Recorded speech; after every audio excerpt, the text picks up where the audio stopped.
I never knew how close I was to not being born, and it wasn't until many years later, when I could already realize how fragile a person's fate could be, that my mother told me this story, as if taking out of her memory an old worn photo that she was afraid to show before she found out that she was pregnant with me at the most inopportune moment. When fear and uncertainty like a thick fog enveloped her every morning, when her dad's job did not bring a stable income, and their conversations increasingly ended with sighs and anxious glances full of doubts. Will they be able to feed another person? Will they be able to cope with this sudden responsibility? And before we continue, write in the comments from which city you are watching this video. Enjoy watching. But then something happened that she hadn't expected.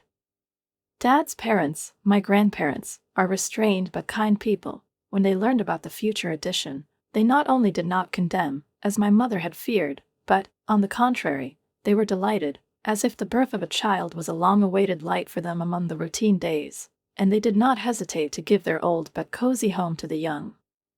In a green neighborhood where blooming trees cast delicate shadows on the asphalt in spring, and there was a school nearby that many children from neighboring neighborhoods would have dreamed of going to, and even promised financial help so that Mom could not worry about the future, but just wait for me, taking her time, feeling the nascent life inside. I was born in this very house, in a small room with cream walls and curtains and small flowers, and the first years of my life were almost cloudless. Mom, tired, but still affectionate. Dad, he was a little distant, but he always brought something delicious on Sundays. And, of course, my grandparents, who became my first real friends, who picked me up after kindergarten, read me good stories at night, whispering so as not to wake my mother, and sometimes, as if making a secret alliance with me, treated me to ice cream or chocolate chip cookies when I came to them with scratched knees and stories about how I had a fight with a boy in kindergarten over a toy tiger. When I turned 5 and went to school, it was them, my grandparents, who greeted me at the school gates, hugging me tightly and leading me by the hand to where swings and caramel ice cream were waiting for us. And every day like this seemed to me like a holiday filled with laughter, attention, and carefree joy. But then everything changed. Suddenly, abruptly, as if someone had torn a page out of a book and written a completely different chapter on it. I remember that night so clearly, as if it was etched in my memory with a charcoal drawing. I should have been asleep by now, but a voice, or rather screams, cut through the night silence like thunder in a cloudless sky. I sat in bed, holding my breath, and listened to Mom and Dad quarreling. I heard a voice. Mom was trembling with pain, and Dad's voice was rude and accusing, and even though I still didn't understand the meanings of all the words, I clearly realized that something had broken between them. Betrayal, Mom said. How could you? She exclaimed, and then there was silence, broken only by heavy breathing and, finally, the loud bang of the front door. I ran to the window, pressing my palms against the cool glass, and saw Dad stagger out into the street, holding a bottle in his hand, which later, as I learned, turned out to be a bottle of whiskey, and without looking back, he got into the car, started it, and the screech of tires resounded in the silence of the bedroom. That was probably the last thing I heard from him that night. It was the last time I saw Dad alive. The next morning, 2 uniformed police officers approached our house, one tall, the other with gray temples, and when they said the words, which they probably rehearsed in advance to sound as soft as possible, my mother just sank to the floor, unconscious, and I stood next to her, clutching a teddy bear. And I couldn't understand how it was an accident, how it was that I lost control, how it was that I didn't survive. Everything was happening too fast, as if I had been swept away into a whirlpool, and only my mother, pale, with confused eyes, clung to my hand at the funeral, where there was a simple wooden box, and people were crying, and I did not understand why Dad did not get up, why he did not smile like before. Grandma and Grandpa were there, silent, sad, as if they had aged 10 years in one night. They hugged me tightly, but even then something changed in their eyes, and after the funeral everything became different. Mom seemed to recover too quickly, as if she was in a hurry to escape from grief, and soon in our house a man named David appeared. He was smiling too broadly, talking too loudly, and before I realized what was going on, Mom announced that she was marrying him, and then, with the same beaming look that already seemed strange to me, she said, "You're going to have a younger sister, Barbara," and I just nodded, not knowing how to feel about it, because everything was changing too fast, and I missed Dad, the time when Grandma and Grandpa took me to the park, and didn't hide their eyes when they met, because they no longer came. They didn't write, they didn't call, and when I asked my mom one day, why, her face became as hard as a mask, and she, pursing her lips, she said, "They don't want anything to do with us anymore, Barbara, because I've started a new life," and then, as if softening, she added, "But they left us a house and paid for your education, and you should be grateful for that."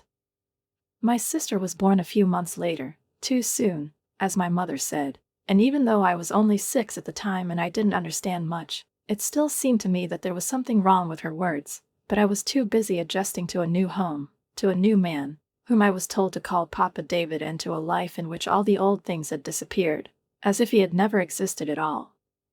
My new stepfather, David, worked as a driver. My mother continued to work as a salesman in the same small store where the windows were always fogged up in winter, and in summer it smelled of ripe fruits and fresh pastries. And although we were not rich, I was taught from childhood that we had everything we needed: a roof over our heads, food on the table, and the clothes fit the season, and it would seem that there was no need for more. But every year I felt more and more acutely that these simple things did not replace the warmth, security, and love that I missed so much, especially after David came to our house. From the very beginning, it was clear that he didn't have any special feelings for me. He looked at me from behind the dining table with an expression as if I was making it difficult for him to breathe. His jaw clenched every time I opened my mouth, and if I started talking about something without thinking that it happened at school, he interrupted sharply, snapping at his mother, "Can't you silence this kid? I'm trying to eat here in peace," and my mother, without looking up, hurriedly put food on his plate, while gently, almost guiltily addressing me, "Barbara, dear, go to your room for now. I'll bring you dinner later," and I walked without asking questions, feeling like a lump accumulating in my chest resentment, but not knowing how to deal with it. Over time, these moments became familiar.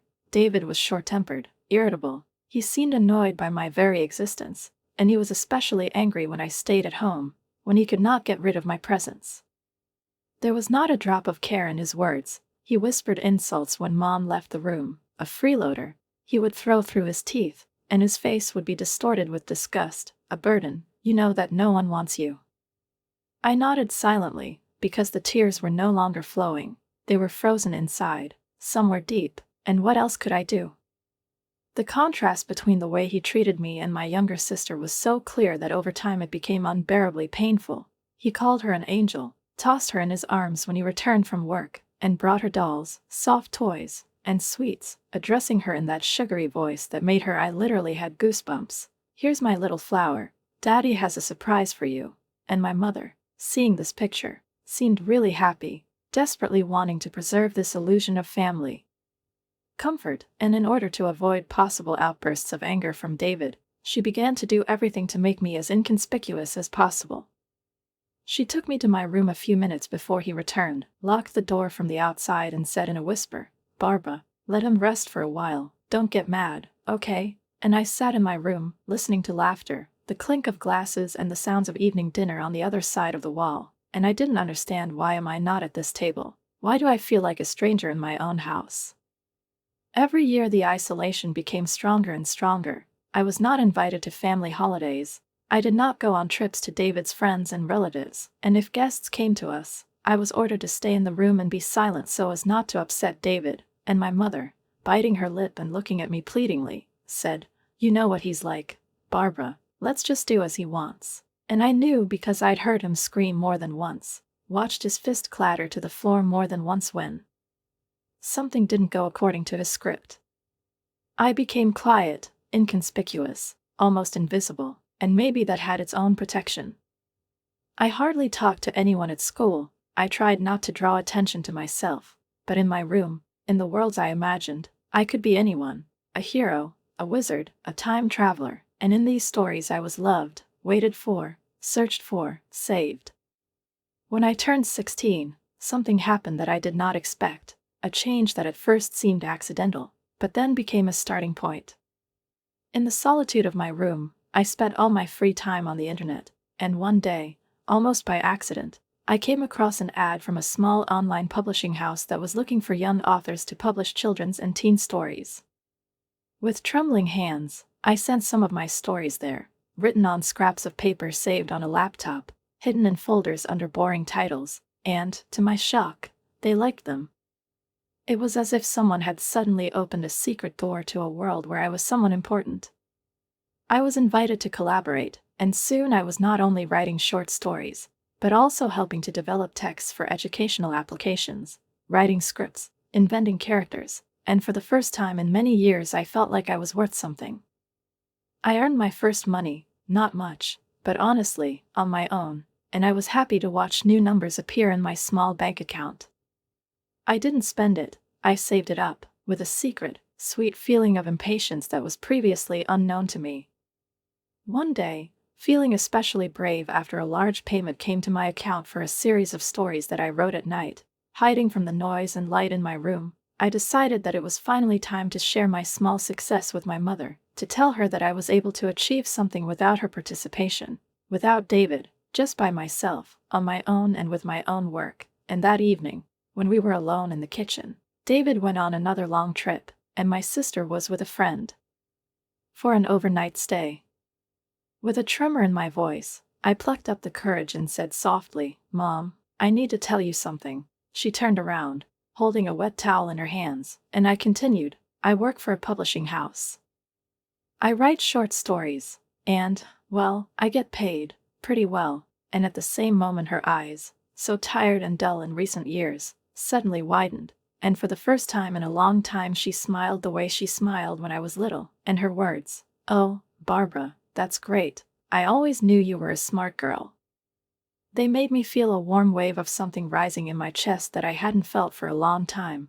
Pride, acceptance, maybe even love, but it only lasted for a moment, because the very next second her expression changed, became focused, almost cold, as if a mechanism had clicked in her head, triggering the calculation, and she, leaning towards me across the table, said softly, "You know, this is actually the perfect time. We've been having some financial difficulties lately," and my heart, which had barely begun to beat faster with joy, sank instantly, because I already knew how it would end. I had to understand that it was not worth hoping for simple maternal happiness for me. It was not worth waiting only for pride and support. She kept talking, and with every word she said, I felt colder and colder. "The fact is that this house, it's big, it's expensive to maintain, and it wasn't easy to raise you either, Barbara, you know. We were exhausted trying to provide for you all this time." I listened to her and didn't believe, because all my childhood I felt superfluous, unnecessary, a stranger in these walls. So at what price does she say if I didn't receive any love or care from her? She turned away, hiding her eyes, and added, "Do you remember that college fund we were saving for you? We had to use that money to pay the mortgage. But now that you earn your own money, you can provide for yourself, right?" And I, feeling all the internal supports crumble, could only nod, not trusting myself to utter a single word, because there was a lump in my throat. She patted my hand as if nothing had happened. "That's a smart girl, my girl." Then, almost casually, in the same even voice, she added, "Oh, and one more thing. David and I talked here and decided that it would be better for you to move out after graduation. We want to give your room to your sister. She needs more space. You do understand, don't you?" I stared at her, feeling everything inside shrink, because at that moment it became completely clear. I was being kicked out, and this was not a joke, not a threat, but a clear decision, behind which stood her firm belief that I should leave. But where to? I whispered, feeling panic rise in my chest, but Mom had already turned away, busy washing the cups, and only said with a shrug, "You're smart, Barbara. You have savings. You can handle it." And when she left the kitchen, leaving me alone, the words she uttered suddenly became much heavier than they could have been. I was really being kicked out. The money I had raised, dreaming of spending it on college tuition, was gone, used without my knowledge, and no one seemed to care where I lived, how to survive, or how to build my life further. The months that remained until graduation passed in a blur. Every day I woke up with a heaviness in my chest. Every evening I went to bed with uncertainty about the future. During the day, I studied furiously, as if I wanted to prove to myself that at least in this I could still control my fate, and at night I wrote without stopping for a minute, sent texts, developed projects, desperately trying to save every possible penny. But no matter how hard I tried, with all my ingenuity and diligence, it still turned out that this money was not enough. College, housing, food, books, all this cost too much for a 16-year-old girl who was not supported by anyone. One day I tried to talk to my mom again, gathering up the courage that I almost didn't have left. "Mom, I was looking at the cost of college. I don't think I can do it alone." But she didn't even let me finish, waving away irritably. "Barbara, we've already discussed this. You're an adult now. You'll figure it out." And then I finally realized that there would be no help. Graduation day passed almost unnoticeably.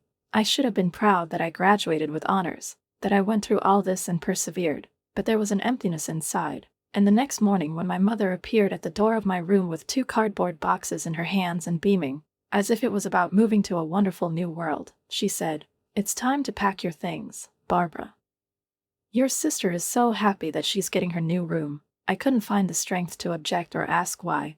I just started putting my life in boxes, diaries, books, clothes, photographs, everything that reminded me of who I was trying to be, and at the same time I tried my best not to cry. Mom helped carry the boxes to the door, chatting about how she would paint the walls pale blue and hang new curtains.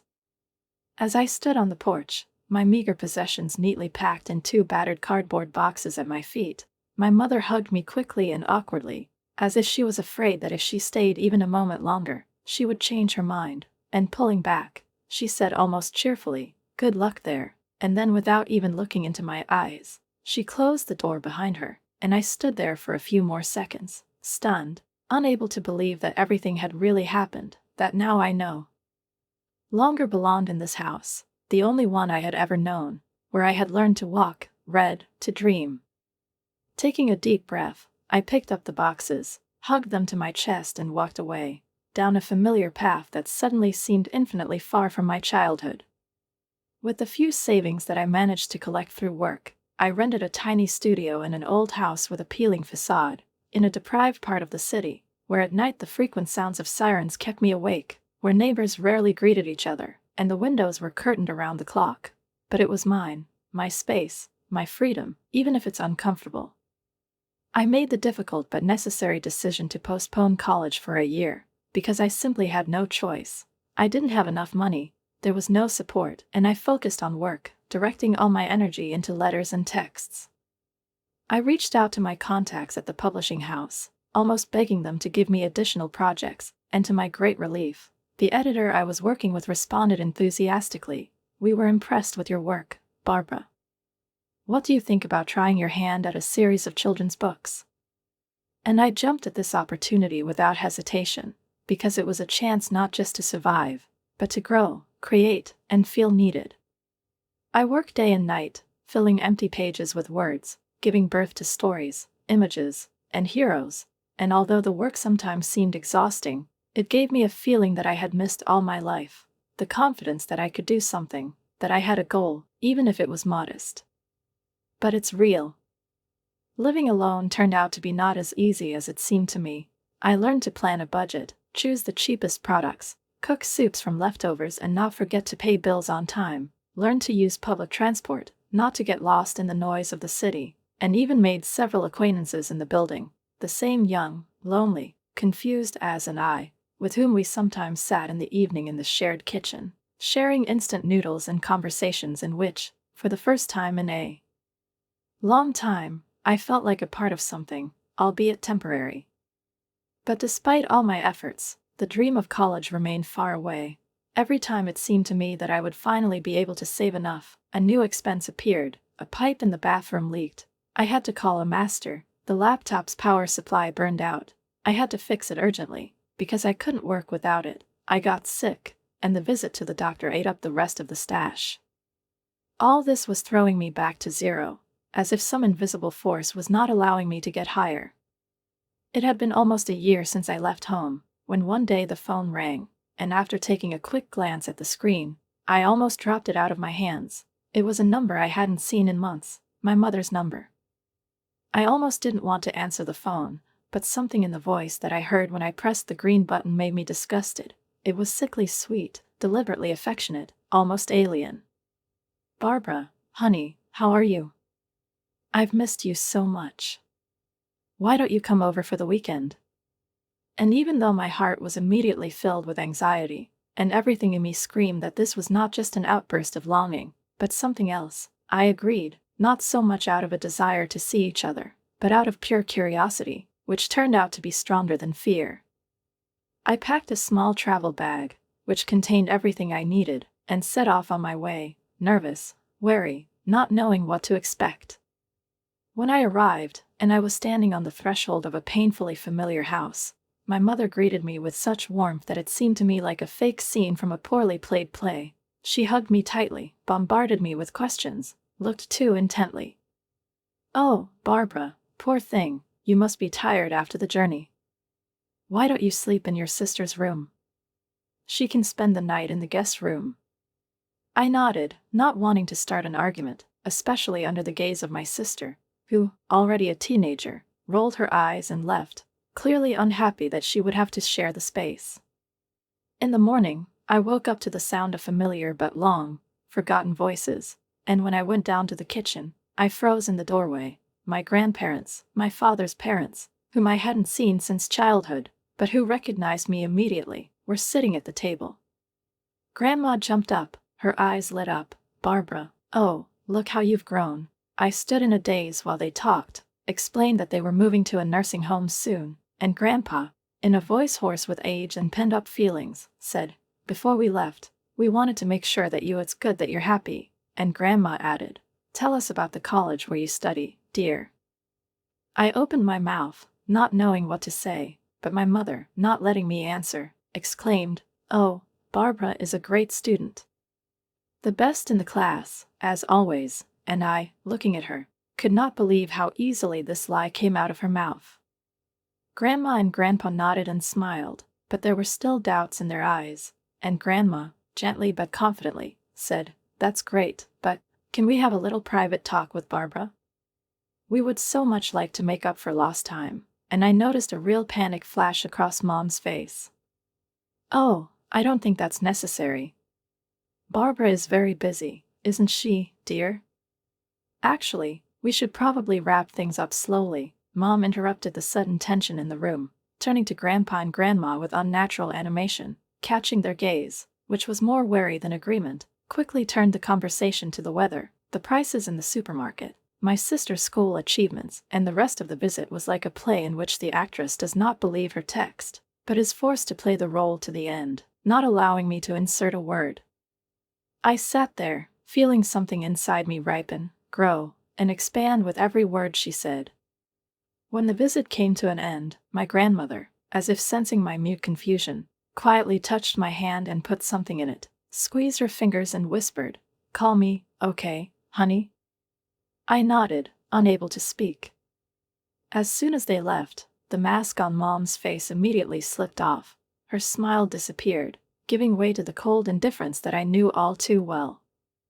"Well, that's it, the play is over," she said dryly, clearing the table. "It's probably time for you to go home, Barbara. You probably have a lot of things to do." I didn't answer, just nodded silently, feeling the business card burn my jeans pocket like a red-hot coal. Mom pushed me out the door without even kissing me goodbye, and standing under the gray sky, I felt that the warmth of an imaginary reconciliation dissipated faster than the smoke from a cigarette thrown into a puddle. Back in my cramped but almost homely studio, I pulled out a business card, thick paper with neat handwriting and a number that I knew I could dial only once in my life. My fingers were shaking as I held the phone to my ear, and my heart was beating so loudly that I could barely hear the voice on the phone. "Hello?" Grandma's voice, familiar, warm, with that soft huskiness that always reminded me of the comfort of a winter evening. "Grandma, it's me." "Barbara," I whispered, and in response I heard a sigh, not just a sigh, but a whole symphony of relief, joy, anxiety, and long, awaited hope. We talked for a long time. Time seemed to stop. Her voice enveloped me. and for the first time in a long time I felt that someone really wanted to hear my words, to know how I live. Before I even realized what I was doing, I had already made an appointment with her, the next day, at my house, at my door. When I hung up, a shiver went down my spine, a mixture of excitement and fear. I rushed into cleaning, scrubbed the tiles, put things in order and modest things, even took out an old vase and put in it the flowers I bought on the corner, daisies and some lavender, because Grandma always said that lavender calms down. I spent the night almost without sleep, standing at the stove, trying to cook something delicious, cozy, and familiar. I even found a recipe for her favorite cookies online, with maple syrup and walnuts, and when morning came, too quickly, I was just taking the last batch out of the oven when there was a knock on the door. Taking a deep breath, smoothing my shirt, I went to open the door. They were standing there, Grandma and Grandpa, a little older, slightly bent, but still the same, with warm eyes and trembling hands. We froze in the doorway, unable to speak right away, and the years of separation seemed to hang between us like a wall of unspoken words. But then Grandma stepped forward and wrapped me in a hug that was strong, warm, and real. "Oh, Barbara. Look at you. You're so grown up," she whispered, and I hugged her back, allowing myself to believe for the first time in a long time that someone still needed me. I led them inside, and when they saw my tiny apartment, their faces changed, not from condemnation, but from confusion and confusion. "Barbara," Grandfather began, lowering his voice, "why do you live here? Your mom told us that you live with her in the house." I opened my mouth to start explaining, but before I could find the words, they began to talk. The words poured out, and with each of their confessions, my world crumbled more and more. "We've always wanted to be a part of your life," Grandma said, her eyes full of tears, "but your mom, she wouldn't let us in. Every time we called, she said that you were busy, that you didn't want to communicate, that you had gone far away to study. She wouldn't let us come. We believed, we wanted to believe." She squeezed my hand, and there was so much pain in her gesture that my chest ached. "They told me about the night my father died, about the real reason, that my mother was already pregnant with my sister by David, and that my father, having found out about the betrayal, was going to file for divorce, and then, broken, in despair, got behind the wheel." I couldn't breathe. I sat there listening to the foundation of everything I knew crumble. "And then they said, 'The house, it's yours, Barbara. According to your father's will. All this time we have been transferring money for his maintenance. We have been paying for your education. We increased the payments, thinking that you were in college, and I realized that everything that I thought was real was a complete lie." The room seemed to be spinning, as if the walls began to gently shake from the accumulated tension, and I suddenly realized that all this time we had been living as if on different sides of an invisible wall, each in his own version of the truth, unaware of the existence of the other, and while I had been fighting for years for the right to be heard, for basic respect and opportunity. Just being myself, somewhere in parallel there was money meant for me, care directed to me, a house registered in my name, and I didn't even know that all this was nearby, inaccessible, but mine.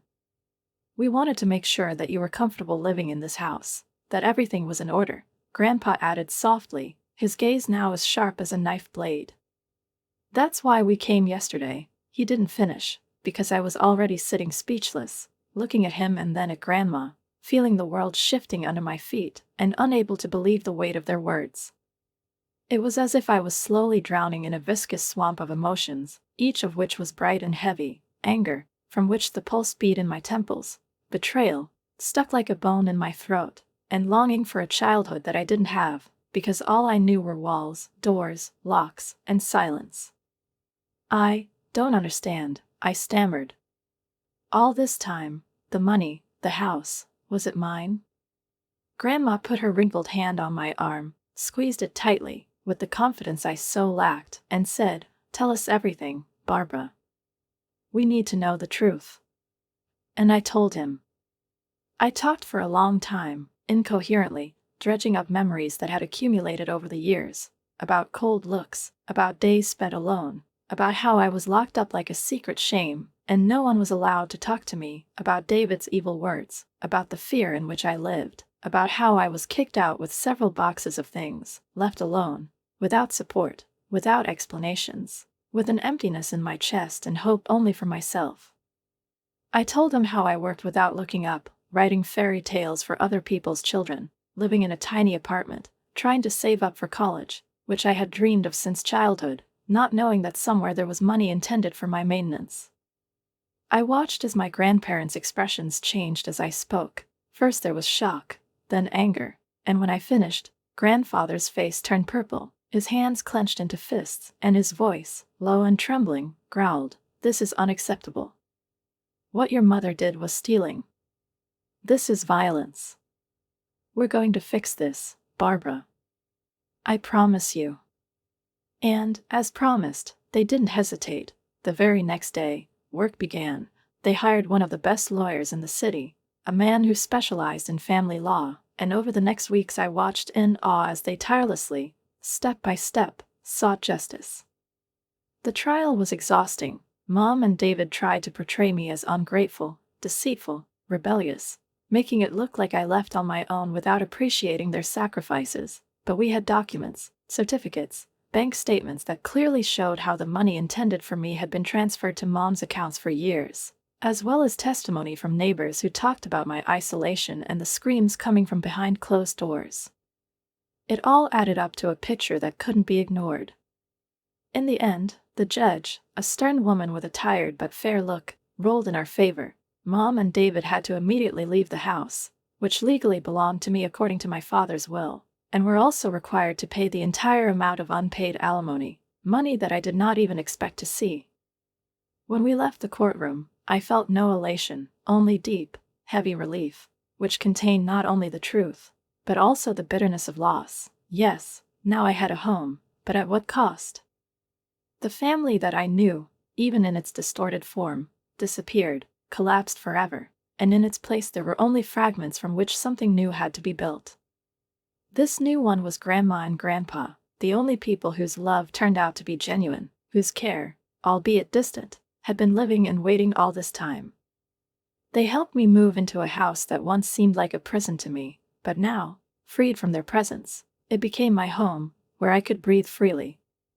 They gave me money for tuition, helped me fill out questionnaires, sat with me for hours, looking through college catalogs, and at some point we chose a school together near the nursing home where they were going to move, to be closer, so as not to waste another day or minute. For a while, everything seemed almost perfect. I visited them every weekend. We played board games, watched old black and white movies, ate cinnamon pies, and talked for hours. They told me stories about my father, what he was like as a child, what his dreams were, how he met my mother, and these stories filled the voids in my own story, making me whole. But the life I was trying to explore and accept as my own had a cruel habit of giving with one hand and taking away with the other, and too soon I realized that these moments full of light would not last forever.